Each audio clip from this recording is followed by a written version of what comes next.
Hello, welcome to the More Cheese Less Whiskers podcast. My name is Dean Jackson, and today we're talking with Sejal Fichadia, who is a lactation consultant in Portland, Oregon. Now, I've never had any conversation, any interaction, any experience of a lactation consultant. And we had a really interesting conversation because what you find, and I think that everything, um, any individual provider of a service is in the same exact situation. So all of the situation may be different in the type of service that they're offering, but you'll see as we have this conversation and as it unfolds, the biggest challenge is identifying who are the people that we're going to be able to serve, that we want to be in relationship with. How big is that market? Like, what's the scope of that? And then how do we get in front of those people and get them to pay attention, to how do we start a relationship with them so that when the time comes that they have the need, that they will immediately think of us. So we had a really great conversation about some ideas of how to gather other people who are also looking for those, the same audience. For Sejal, it's expectant mothers, people, coming into that last trimester of their pregnancy and the first, several weeks to few months postpartum. And so we had a really great conversation and came up with some good ideas for her to collaborate with other providers who are also probably having a conversation with somebody about how do I find new business for the people that can use my service. So enjoy this, and I will talk to you on the other side. Hello, how are you? Good. How are you doing? This is I'm Sejal. so good. How do I pronounce your name? Sejal. Okay, perfect. So, I'm very excited to chat with you today. I've got all my notebook here ready to kind of work on a nice plan with you. So, Thank you. yeah, tell me what's been going on here. So I am a lactation consultant and a postpartum doula in private practice here in the Portland area in Oh my. Oregon. Uh-huh. And the reason I contacted you was because my husband is a big fan of your podcast and he listens to it. Oh, awesome. And he told me that you should contact Dean because um, there's I don't have a lot of knowledge on the business side of things, Mm-hmm. and he feels like we need more help with marketing and creating, uh, a regular flow of customers for my Yes, business. yes. Mm-hmm. Um, so that's why we were trying to figure out whether we should contact you or not, and took me a few months to muster up the courage to apply. Oh boy. Well, that's great. Well, so tell me about your business then, about what how it actually works and what you're doing and how you're marketing so far.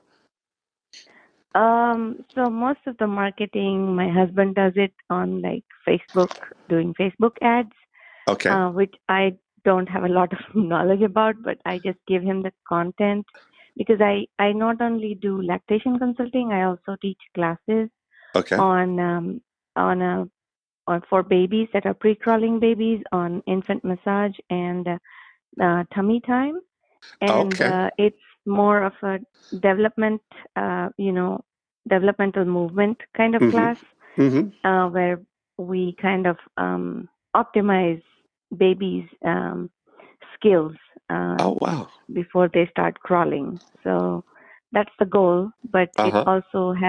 it also kind of impacts their feeding skills. It impacts um, the way they learn language. I mean, the method that I teach was developed by an occupational therapist, and um, I really love teaching those classes. So that is one of my other passions besides doing lactation and postpartum work. And when I'm going for a lactation visit, I don't have an office space. I Okay. usually drive to my client's home Hmm. because I believe that, newly postpartum parents need to be in their own nest, and I fly into their nest instead of them flying into me to Right. see Well, me. that makes sense. Yeah. Um, because they're tired and sleep deprived and need to be in their home and be comfortable for me to see them. Yes. And so So who go would ahead. be, yeah, who would be like, so it sounds like you do a variety of things, like you have different Mhm. services that you offer. Yeah. Mhm. So who would be the, who would make up the most of it? What's the primary thing that you do? The primary. So I teach the class. It's a 4-week series, which Uh-huh. is a combination class, and that I teach every month, except for the month of December when people are traveling for the holidays. Is Yes. the only month that I don't teach. Okay. And it's a once a week class. Whereas my Uh-huh. lactation consulting, I do every day of the week, and I gotcha. my hours are not, right now my hours are 24 hours a day. Like if I get a call, even if 9 p.m., I will go and see them Yes. because, babies need to be fed and they don't have clocks. Right, right, right. We do. So, I see. um, part And of my you know, the positive thing about my approach is that I really truly do believe that babies need to be fed when they need to be fed, and when parents uh-huh. need help, they need the help, and I should be able to go help them. Right. Now, how do you find people to work with now? So I started out as a postpartum doula until I got my certification as a lactation consultant. Uh-huh. And I usually get most of my clients through word of mouth referrals. Okay. They are not, I don't have a lot of other marketing Right. tricks. Uh-huh. So most of them are like one mom referring me to another, and so on and so forth. Or Right. if I have met like a midwife or a physician, I have given them my cards, but it's Yes. not like I'm not doing it consistently. Yes, right. And And yes, go ahead. I was going to ask how many people really know what a lactation consultant is, or that you even are an option for people. Is it um, a It's common thing, or So it's pretty common here in Portland. It's a very okay? common word. We have a lot of lactation consultants in Portland, and part of my struggle is that how do I, continue to see clients Yeah. in a very competitive field, Right. because there are some that are way more experienced than I am. Mm, And I do refer my clients who I feel like, I'm not so sure. I would like a second opinion. I send them to the more experienced lactation consultants, or I will, you know, I will see them personally. So gotcha. that's always like and then the hospitals have their own lactation consultants.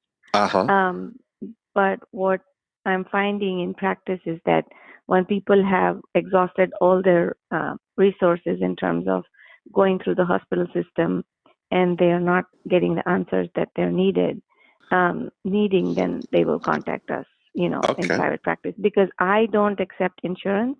Right. I am private pay only because Hmm. the insurance thing is more expensive than and more time consuming than I Yes. can, afford right now personally Hmm. as a business owner, because it's just one of me for now. Yes. Right. And I'm not sure if I should be able to manage myself before I can manage other people. That's what I Uh huh. feel. So, Right. Right.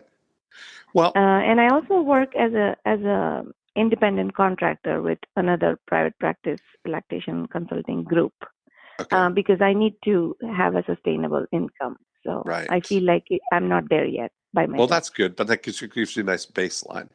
Um, Hmm.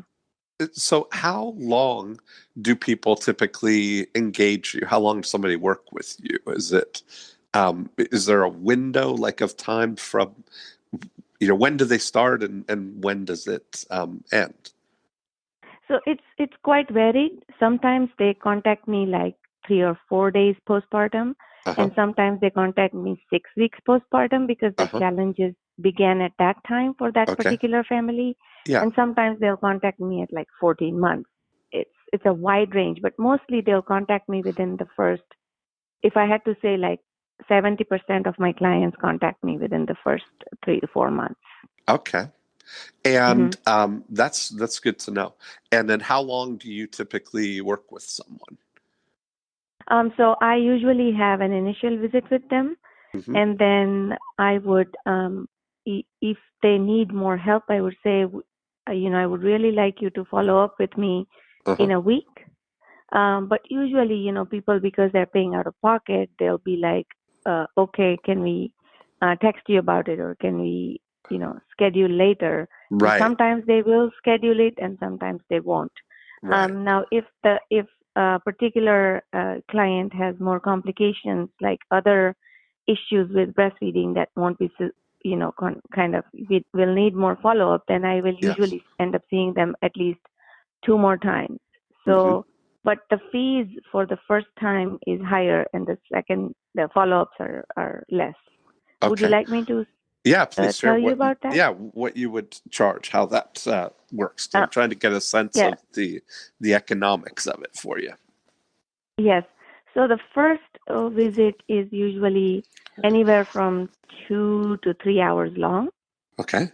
and we do a full, health history. We do a nutrition intake. I observe a full feeding session for the mother and the baby, and then I also look at what is going on with, if they need help with pumping, or if they need other help. Then we talk about that, and I give them a care plan, Okay. and that takes about 2 to 3 hours, depending on, how the baby is doing, what the baby is doing. Sometimes they want to sleep longer than expected. So Right. it's just it's not as quick as like an hour long appointment. It can be if I want it to be, but I really don't like to rush parents and babies.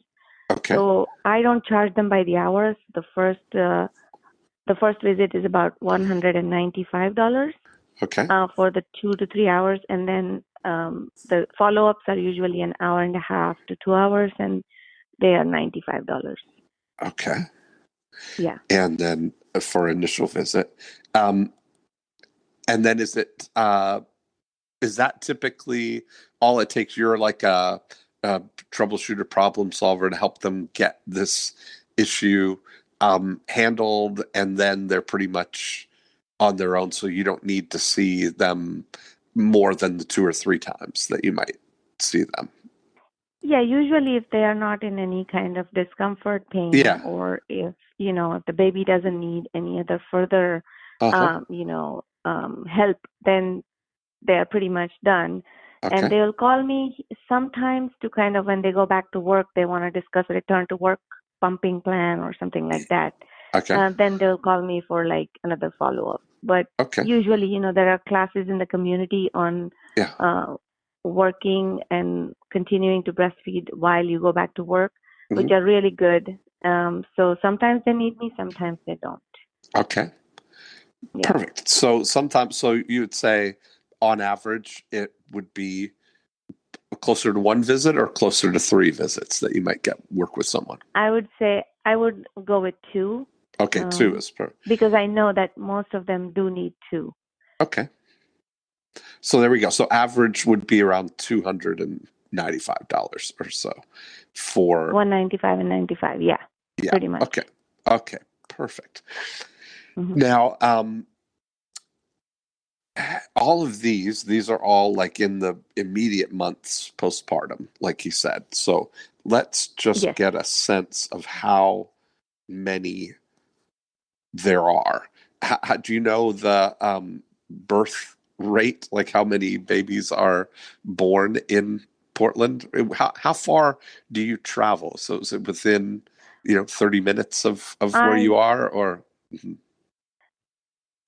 so I travel if- anywhere. Like if I travel more than 15 miles from my place, then I charge like a $25 travel fee, Right. round trip. But and I have gone all the way from here to, let's say, a small town called Molalla, which is in the countryside. Uh-huh. And you know, those are the days where I can only do like two visits. I can't do more than two because it takes up so much of my day because of the traffic and Right, travel exactly. time. Yeah, But I have gone as far as 40 miles out of Portland. right. So when we look at it, if we were to say what would be, ideal for you is everybody within 30 minutes kind of where you are you in That would be good. central Portland, or are you in one of No, the I'm in the suburbs? suburbs. Yeah, I'm in the suburb called Hillsboro. Hillsboro. Okay. So that's still Yeah. close though, right? Hmm. Yeah, so it's about 20 minutes without traffic from Portland. Okay, perfect. Now, as I was asking, do you know how many babies are born? I think approximately there's about 45,000 in Oregon Hmm. Each, so uh, in per Oregon, but I year. wonder in Yeah. Portland. I don't know the exact statistics, but I could Okay. find out. So yeah, it's interesting, right, to have a sense of how big is the scope of the market. When we look at what if I'm Yes. looking at applying our 8 profit activators to Mhm. this, Mhm. we're clear. I've got a clear idea on what you do now in the During unit is that you help people through the process of through lactation, and in the So, y- kind of weeks or months after uh, mhm. the baby is born. And Correct. so that would give us So, a sense of how many. Yeah. Mhm. in 2017, total number of births in my county itself There you was go. 6,636 births. And Okay. in my zip code, it was 687 in 2017. There we go. So that now we're Mhm. getting to the thing, right? So those Mhm. 687 in your zip code. In my zip code. Mhm. Mhm. So that's like the bullseye, right? That's the thing. That would be the closest things right there for you if you could do Mhm. that. Now, Mhm. one of the great things is that by targeting like that, that means there's roughly 50-ish babies, 50 to 60 babies a month that are born Mhm. in your Mhm. zip code right there. Mhm. Now, Mhm. how many would you be able to handle? What would be like your ideal if you have Mhm. three? Hello, Dean. Hello. Hello, Dean. Hello. Hi. I could not hear you. I'm sorry. I lost you. Hello. I'm not sure what's going on. It's just uh, Hello. see. Are we back? I Should I call you back? Um, Hello.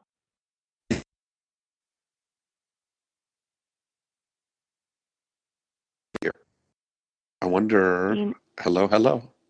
Hi. Hi. Now I can hear you. Sorry. I Okay, don't know good. what happened. So I don't know either. No problem. So I was asking if we have how many you could handle if you've got, a 2 to 3 hour initial visit and then, Mhm. 2 hour sort of follow up visits. that Mhm. your capacity would kind of be, um, some issue, right? You could probably see 2 or 3 people a day, maybe. Is that what kind of Yes. pace would be ideal? So for me, I think that if I can see 3 clients, that would be great if they're close Yeah. by. But if they're farther Hmm. away, I would say 2 clients would be better for my own Yeah. sanity in terms of traffic Right. and We're going to try and the get, I time. mean, all we want to get the closest ones for you, the Yes. closest ones to And you. yeah, so currently my struggle is that most of my clients are outside of Hillsborough. Like in the last 2 years that I have been practicing just lactation Hmm. consulting, my clients have been in Portland or Vancouver or, Yes. anything farther away from me is what has been working for me. Um, and the local clients, I'm either not finding that they're doing follow-ups or I'm not advertising to the right market in my area. Yeah, That's my gotcha. struggle. Hmm. Um, yeah, and that, I think when you look at it, so there's our thing that if we kind of look at like you mentioned, there's 6,000 plus Mhm. in Mhm. just in the radius, kind of in the county, right? Is that what you said? Mhm. Mhm. And that, and 687 in your zip code. So, Mhm. there's plenty of babies that are being born. I mean, there's Exactly. 500 a month in your county. I know. So, yeah, so that's plenty. But how many, how how many people have an issue? Not everybody, I guess, would need um, a lactation consultant, an independent outside lactation consultant. If you take even the ones like you mentioned that are getting that help um, through their regular doctor or through the hospital, or Well, what? so here's the I can tell you why they would not need me initially because the Hmm. first couple of days they're in the hospital. So the Yes, hospital has their own nurses that are lactation consultants who help them. Then they yes, have a follow-up visit with the outpatient clinic on day 5, yes. postpartum. Hmm. Okay. And then if they need more help, their insurance will cover up to like 4 to 6 visits depending on the insurance. Yeah.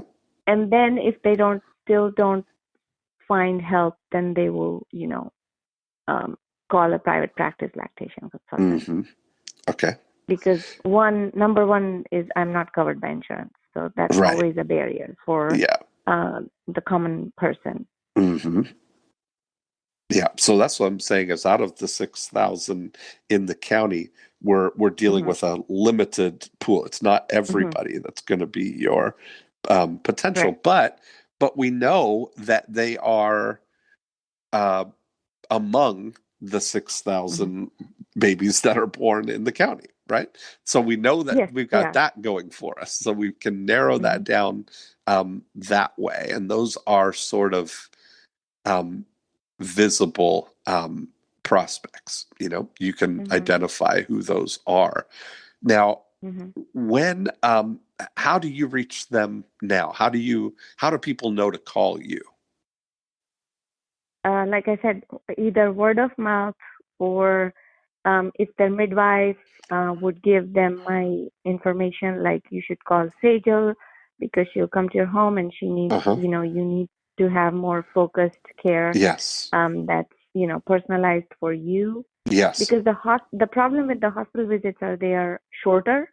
Yeah. They're about, 30 minutes to an hour, depending on what hospital system you're going to and and they're not in the home of the parent. So what happens is what is happening in the hospital visit doesn't get replicated at home because they don't have the same chair setting or same pillows or whatever the situation may look like, Yes. Uh-huh. for that parent and baby. Yes. So that's the big one. Okay. And how many midwives do you know that refer you? I know at least 3 to 5 midwives that refer Hmm. to me. Uh-huh. And I usually, our group practice that I'm a part of, we go and do a table at the midwifery council. Hmm. That happens once a year. Uh-huh. And we, kind of talk to midwives, we answer questions because it's a professional event. So we Yes. get to meet other professional midwives and other um, people who work in the birth community, Hmm. like doulas or Yeah. acupuncturists or physical therapists. So I try to hand them my information through the group practice, or if I'm meeting them personally in their office, which I have done a couple of times. It's kind of hard for me to approach a professional without feeling like I'm wasting their time Right. to advertise my business. Like, you know, um, I'll go and drop off my flyers. And Hmm. sometimes what has happened is because somebody has taken my class prenatally.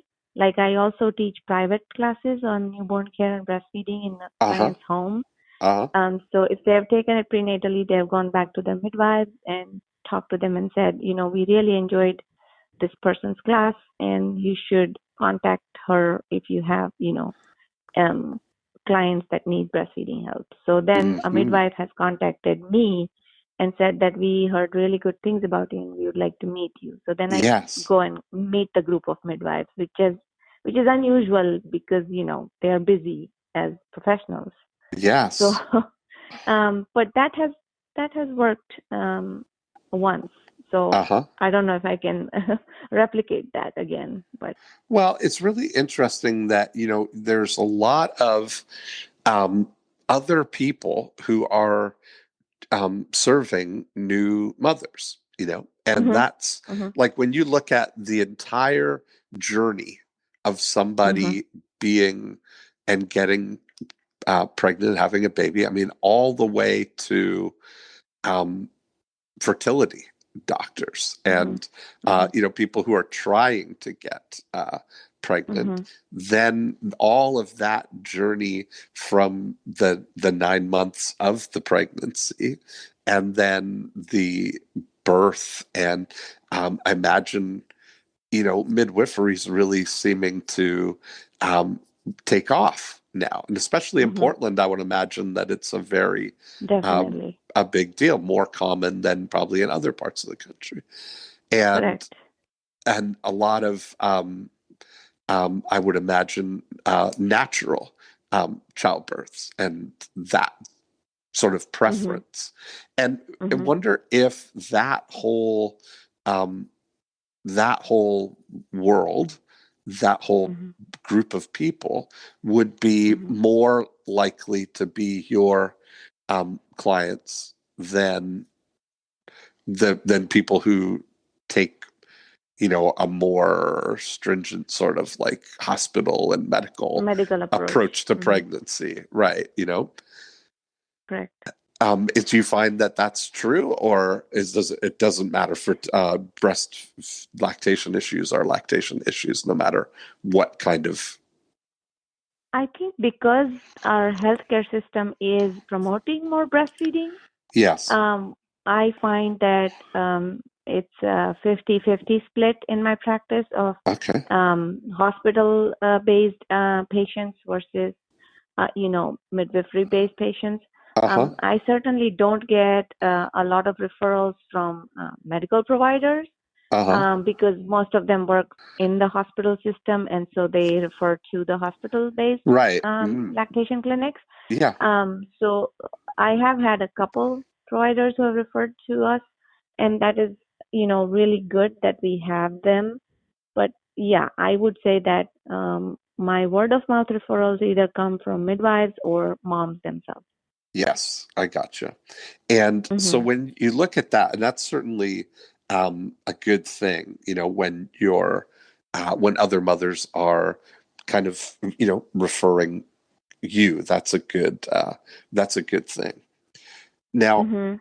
what I'm curious about, aside from the midwives, Hmm. who else would be potentially involved in that process there? You know, So yeah, so the Portland area is like the main hub for everything that is great about having a baby.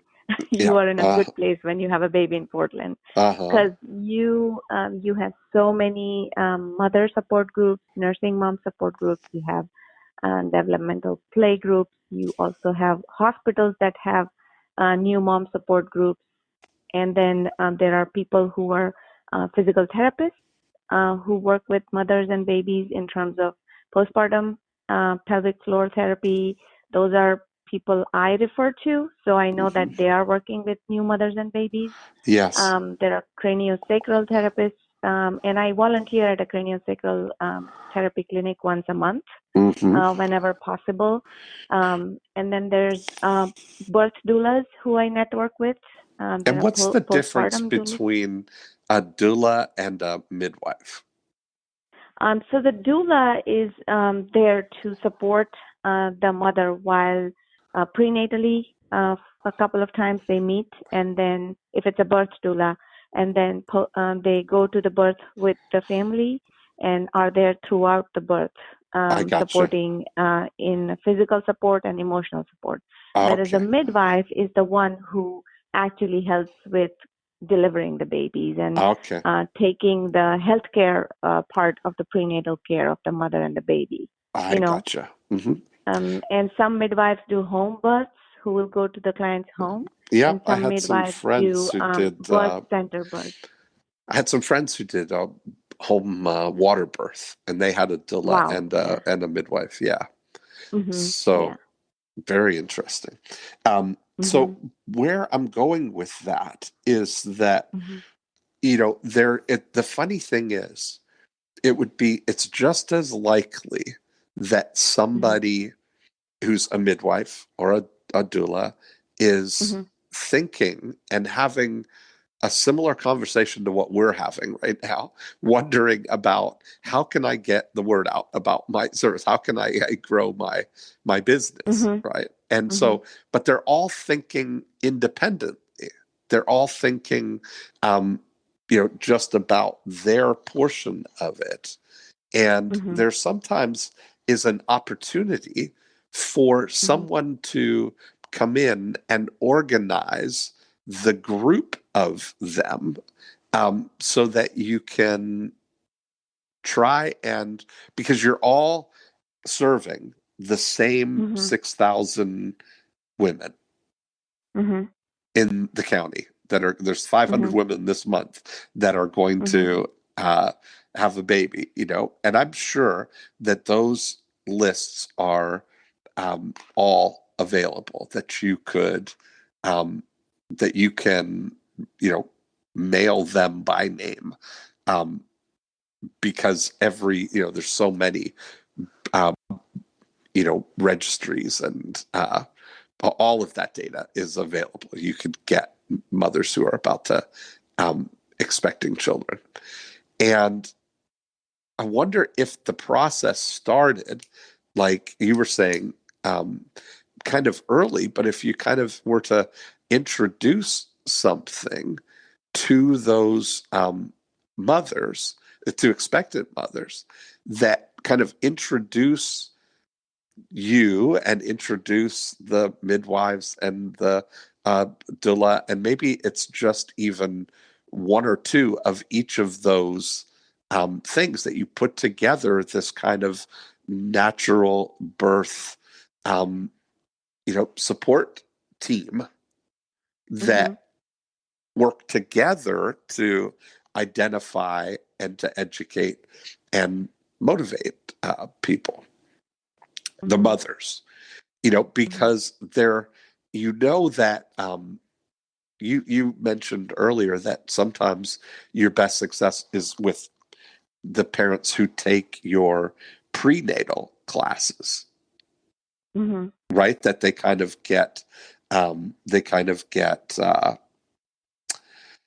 introduced to you and they get some education, and then when it does come, that now they know you and they like you, and it's comfortable, Mm-hmm. Mm-hmm. and it's really an interesting thing that expectant parents are Mm-hmm. very, very interested in. Yeah, they're curious. Mm-hmm. Yes, and they want to get all the knowledge they can, especially with the Mm-hmm. first child, right? Mm-hmm. Is that, Mm-hmm. um, do you find that you primarily work with new parents or with repeat parents or?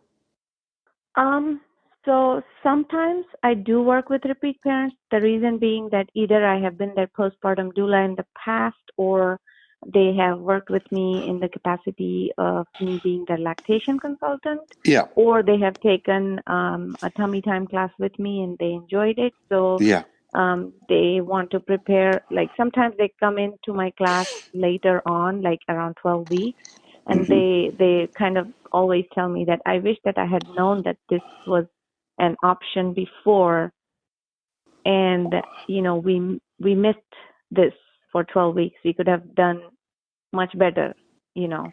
The And if tummy you look time. at my, yeah, the tummy time, the baby Uh-huh. massage class, they find it so helpful that they always want either a second version of the class for their baby when they get older, Uh-huh. or they will say, "Oh, I wish I had taken this class earlier," or they will either, and most of the time, like out of now, after like 4 or 5 years of teaching these classes, now I can say that now my classes are getting filled in terms of like I only take five parents at a time. I don't like big classes. I like Right. small classes because I want to pay individualized attention to them. Sure. Uh-huh. So then they will say, wow, this was very helpful. And if you look at like my website, what I find is that I have all these, great reviews, and people email me after the classes and say, we really love the class, and I'm sending this particular parent to your class because it's really helpful. Uh, I I find that I'm still kind of sometimes struggling to find uh, it to explain it to providers that these are the classes that your parents would benefit genuinely from, because it truly is that great. I'm not trying to brag about myself, Right. but the program itself, the program was developed by this OT, and that is why it's great. Mm-hmm. And I And, really love teaching them. If I could teach them a lot more, I would. okay. And what's stopping you? Just finding people? Yeah, I think Okay. finding people is the hardest thing, Yeah. and making them understand that you cannot do this class in one time. There's a method to the madness, and you need to do the 4 weeks because it's a progression of skill building for your babies. I gotcha. Now Yeah. they get it. When I talk to them, when they take the first class, they are usually like kind of blown away by the amount of material they learned in that 1.5 hours. Uh-huh. And they'll be like, oh my gosh, we had no idea that, the tummy time class that you teach is so different from what we thought was tummy time, Mm. And or, the baby massage. Yes. how long are the tummy time classes? And is that different than the massage classes, or No, is it all the same? I Okay. used to teach them separately, Uh-huh. but there was so much, I was driving around so much teaching two different classes Yeah. together was better. So I was like, let me just combine them because parents Sure. wanted both. And they were taking two classes separately, which was, Yeah. economically was harder for them. Yeah, I got it. So I said I will make the class longer, but Uh-huh. I will present the same material in the hour and a half. And it's 4 weeks, an hour and a half. We meet once a week, Okay. and And how each of much do them will people get like charge for that? so nobody's teaching the tummy time classes here Mm. in Portland right now, and that can change when people sign up, take that training like I did. Yeah. But there are people who are offering infant massage classes, and they are anywhere from $90 to $180 for like a 45-minute class once a week for either Wow. 3 or 4 weeks. Uh-huh. and I charge $200 for the combined, so both classes together for 4 weeks Okay. as a group class. Hmm. Yeah, I got it. And you with 5 people in that class. Yeah, and then Yeah. I have to pay like rent, $200 rent for the class space that I rent from. So I rent Okay. the space, the classroom space from Baby Boutique. Okay. I got it. And how old are the what's the ideal age for the So anywhere from 2 to 3 weeks up to pre-crawling is the age range. So Okay. up to 7, 8 months sometimes they can come. Okay. Okay. Hmm. And what's the outcome benefit for somebody like compared to not doing it? What's going to be the advantage? Hmm. So one thing that I'm seeing, and overall anybody, if you talk to any postpartum professional in the United States, Yeah. is that we have babies who are not moving enough, and we want our babies to move a lot more because movement is like brain juice Hmm. for Ah, babies, just okay. like Just like for breastfeeding. adults. Yeah. Yes, absolutely, just like for adults. And the more we let our babies move, because they're sleeping on their backs, they're spending all this time on their backs, sleeping, playing. All the toys that you see on the market are mostly showing babies playing on their backs, one of those Yeah. arched play mats or whatever that may be. Um, and what we are seeing is these babies are not moving enough, and then all of their gross motor and fine motor skills get impacted when they don't move enough. And so I we see. need to offset the time that these babies are spending on their backs by doing more tummy time. Okay. And And so it's mhm, do they do they end up crawling faster, or do they mhm, end up like, is there an advancement to this, like they're certainly.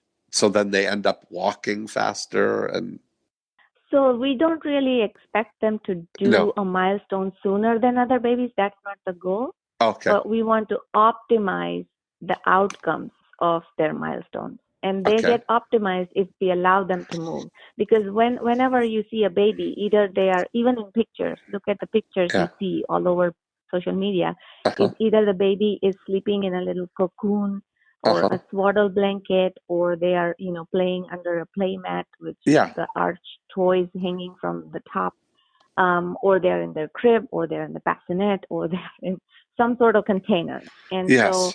the goal for the tummy time method classes I teach is to get them out of containers Yes. and engaging the parents in the process, you know, Right. of actually being with their baby and playing with them, and um, using the parent themselves as a toy. Ah.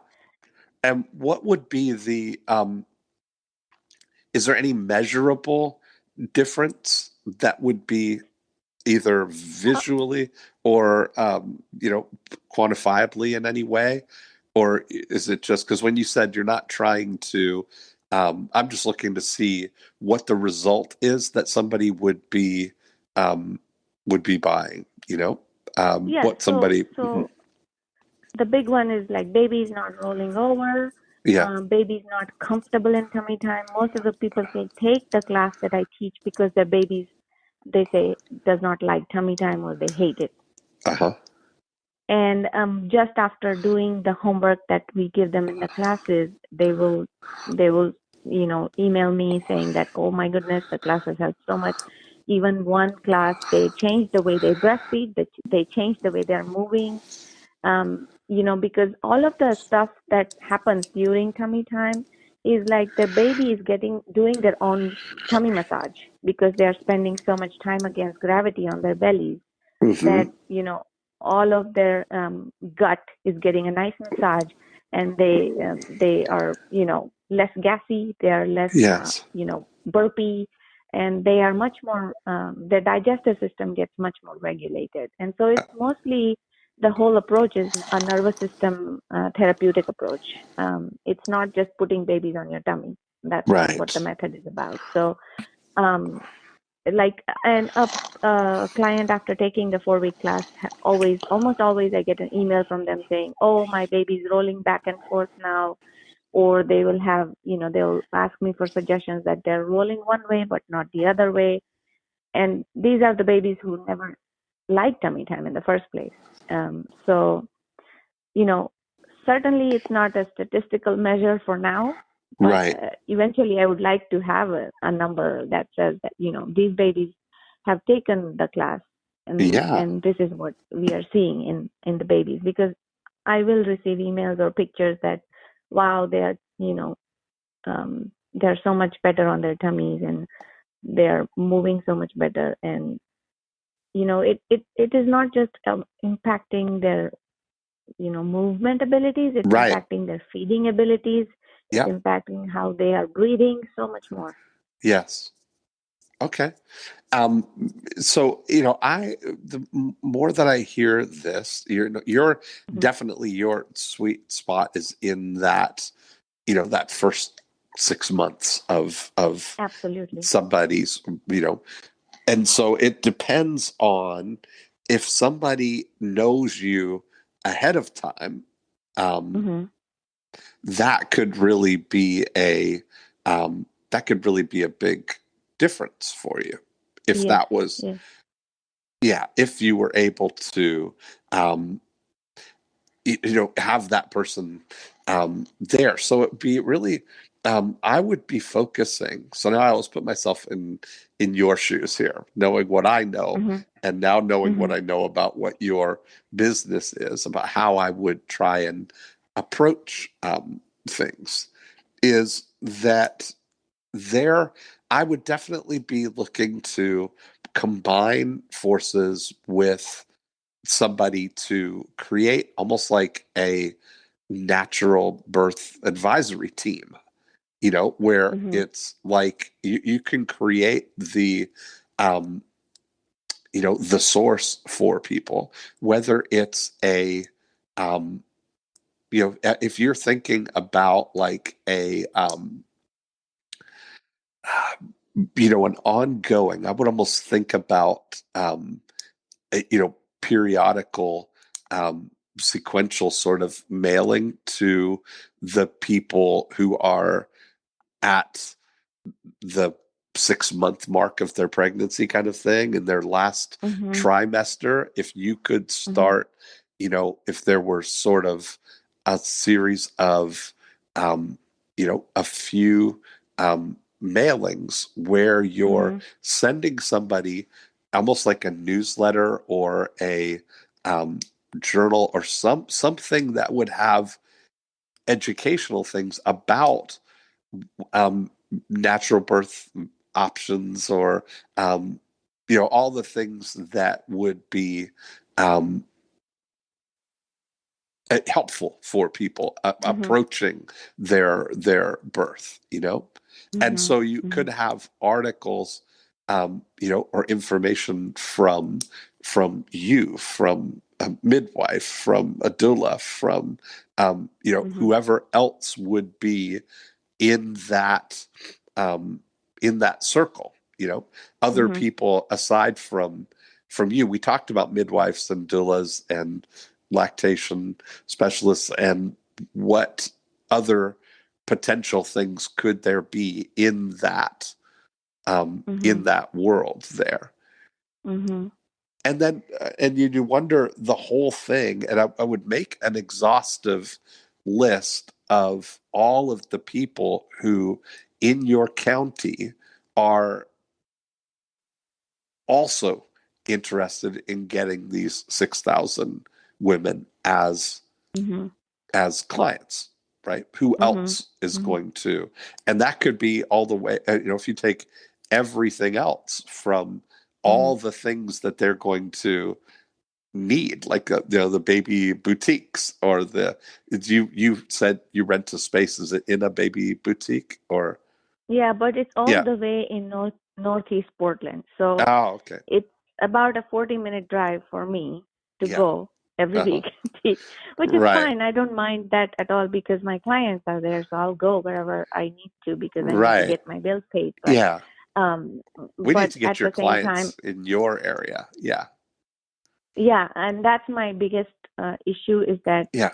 I either am having a hard time finding a space to teach my classes where it's Uh-huh. affordable for me to pay the rent, and if I Right. do find the space, am I going to be able to fill the classes? That's the biggest Right. concern for me. Yeah. Because it's not like I'm expecting 20 people in my class. I'm only wanting 5.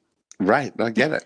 And if I'm struggling with that, and Yeah. I know that what I teach is really good stuff, and Yeah. I have no doubts about that in my Yes. mind. Yes. And that may be, so what's the closest sort of similar um, boutique to you? Is there a baby boutique that would be, right in your zip code? I have not seen any. Okay. There was one, but that closed. So I would have Okay. to either approach like the city's recreation, parks and recreation department to Uh-huh. possibly rent a room from them. Well, certainly Um, even at the library, you can do things like that.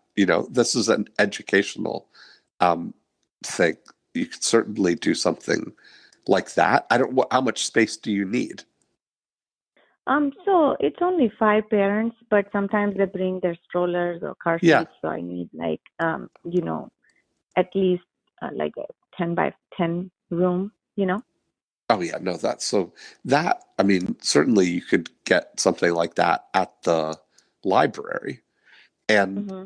that would be, it fits in the educational kind of um, realm, Yeah, for some reason I thought our library only does like you have to be like a non-profit, right, Sunil? Don't you No, no, think no, it's no, like no. a non? Okay, No. okay. I'll check in with the library.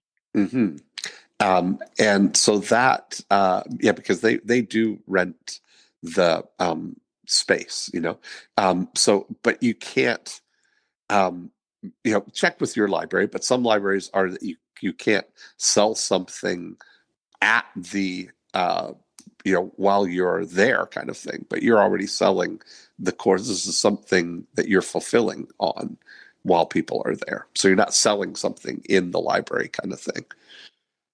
Oh, okay. Now I was confused earlier. So you are saying that you could do like a prenatal education kind of workshop for free Yes, in the right. library. Is that what you're saying?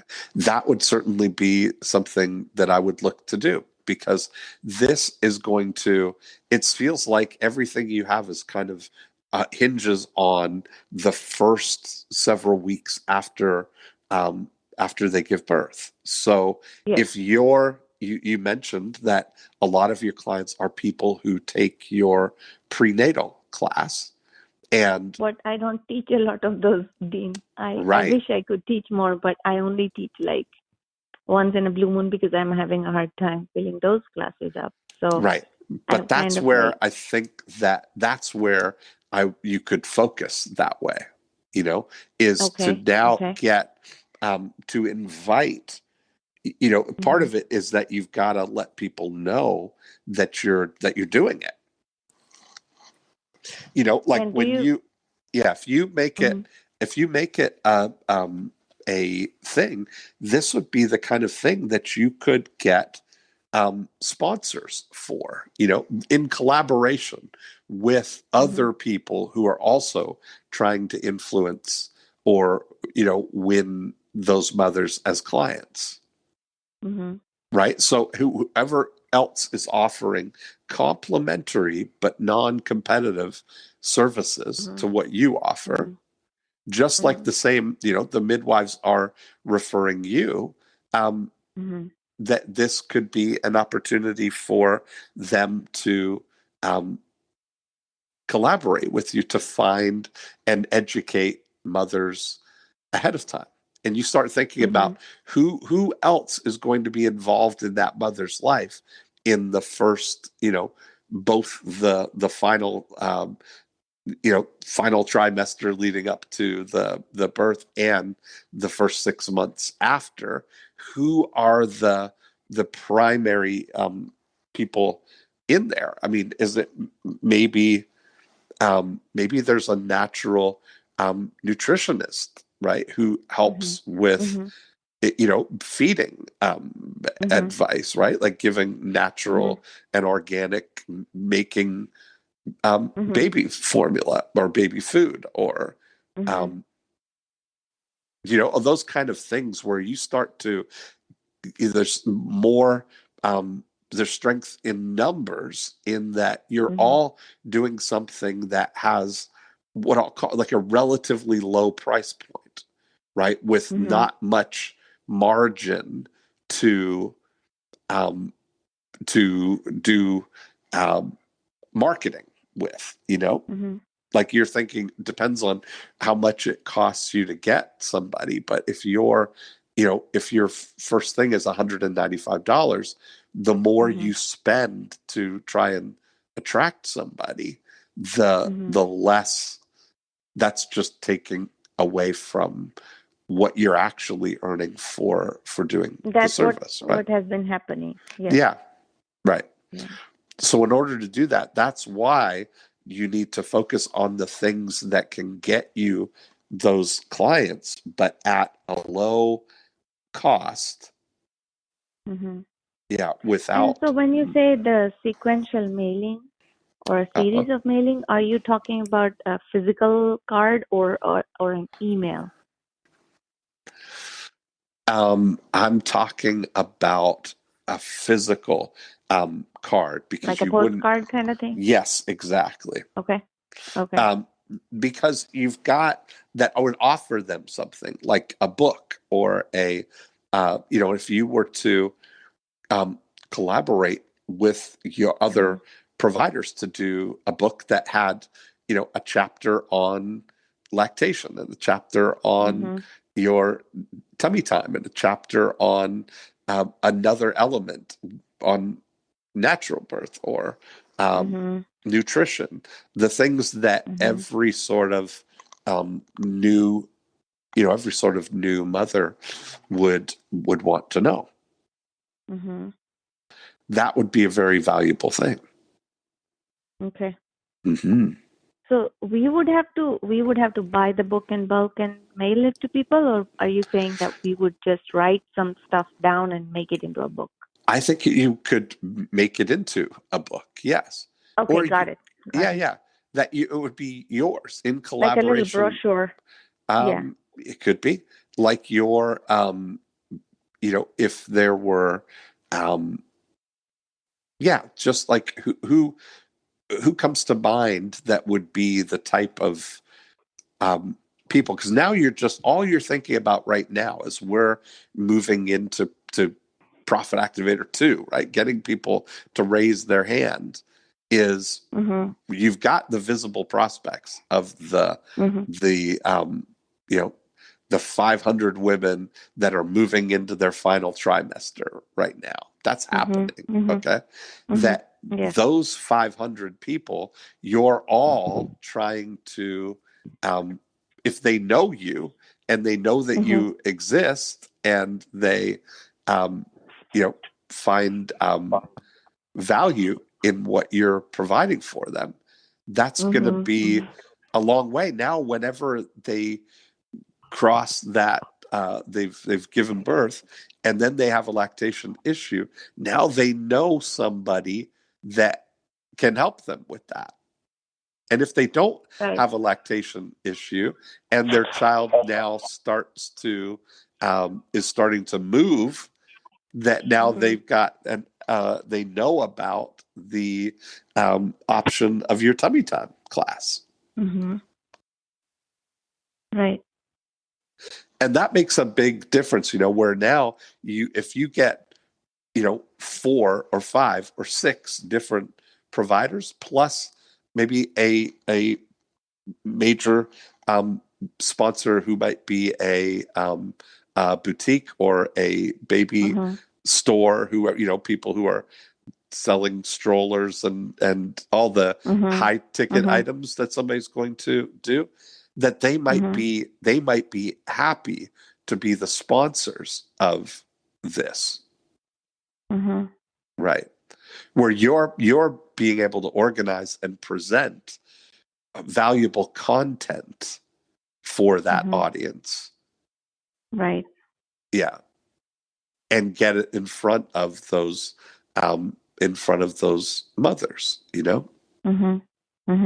That way it's very low cost, and you may even be able to generate your leads, your new relationships at a profit. Right? Like you may be able to turn this, if you had a, a directory or a guide or a newsletter, or many options for how you can package the information, or a podcast, where you start to get the attention of expectant parents. That's where it all comes from. The more people who know you, the better. Right. Yeah. And I think that's going to be true for all of those other providers as well. And I think that everybody is just kind of waiting for somebody to take the initiative and elect themselves to the mayor of this community of people, of expectant mothers. And you gather around all of the people and say, because I know if you talk to a midwife or a doula or any of the ones that, or a nutritionist, they're all wondering, how do I get more clients? And if all of you, if the worst thing that happens is that you get 4 of you, and you can split the cost of doing these things 4 ways, at least the worst thing is that you've saved you've cut your marketing costs by 75%. Yeah, but how do you, you said that these mailing lists are available. Yes. In terms of finding those families, I don't know how to get those. Like, Right. I have no idea how to even go through that. Yeah. So so the guys that do all my postcard work are at Prospects Plus, and those they've got access to all of the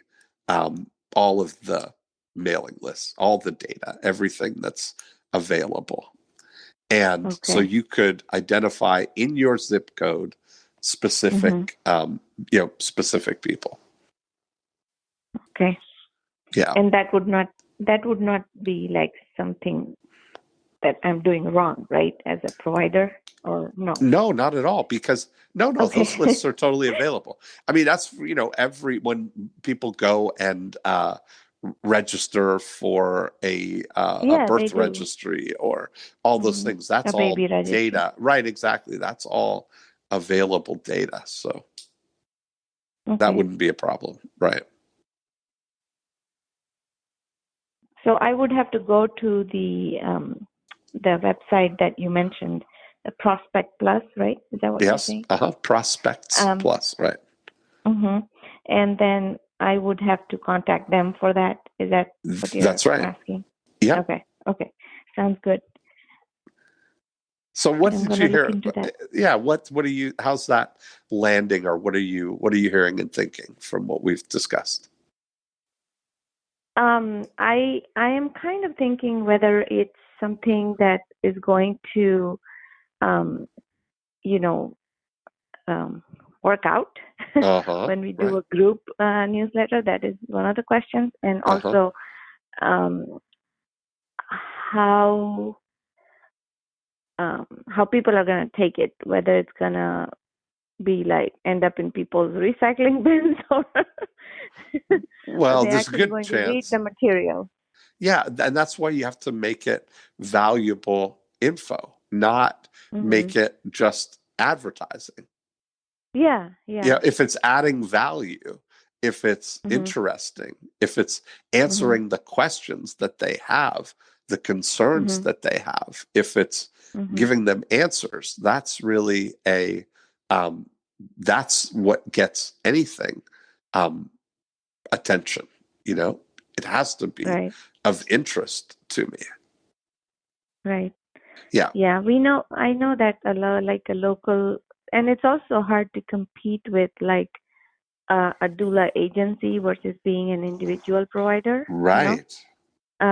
So we have other doula agencies who will do like have meet the doulas of our team, or they'll have a night where they'll just have a few of their doulas and people just walk into their office and they get to talk to doulas and ask them questions.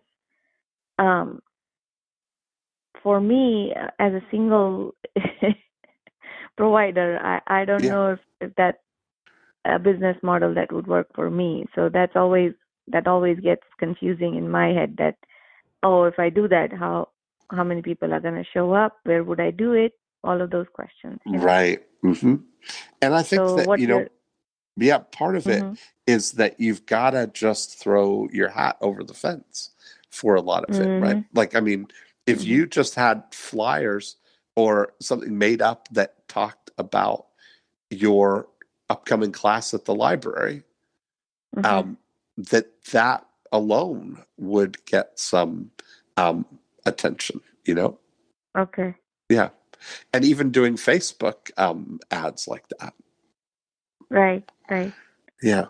And that sounds like if you did some Facebook video um, ads that show what your actual tummy time class is like to show Mhm the progress, or the babies that are mhm having a breakthrough or having a result right there, that then the mhm joy that they have, or the parents, everybody seems happy and their child seems to be enjoying it, mhm that's going to go a long way. yeah. Yeah, I have some video testimonials on my website from parents. Like, there's a dad's testimonial, then there's a couple of moms who have given me the testimonial on Yeah. video. Um, but I can ask for more. I think that's my biggest like um, limitation, is that I feel like I'm bothering parents if I'm asking them to do a video testimonial. Right. Um, because I know that they. So what I hear from parents is that they are being told by their providers that, your baby should be doing so and so minutes of tummy time, but they don't know how to make it happen, Right. and that's part of the reason they're taking the class. So Yeah.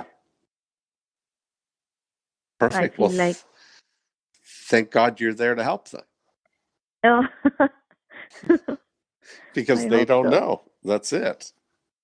Yeah, Well, I've really enjoyed talking with you. It's been first time I've ever had any kind of interaction with a lactation yeah. specialist. So this is, Thank you, yeah, very enlightening. I think you've got, thank you. yeah, I think you've got a lot of cool opportunities here. I do. Thank you for your help and talking Awesome. to me. You're very welcome. I will talk to you soon. Thank you. Take care. Thank you. Bye. And there we have it. Isn't it amazing how when you hear that kind of conversation and you can see how interchangeable the role that you're playing is with any of these conversations that we're having? You know, that's part of knowing what the framework of the 8 profit activators is being able to see how it applies to your situation. It's universal. It applies to every business. So I think the best place for you to start to really adopt this mindset of getting and applying the 8 profit activators to your business is to start out with our profit activator score.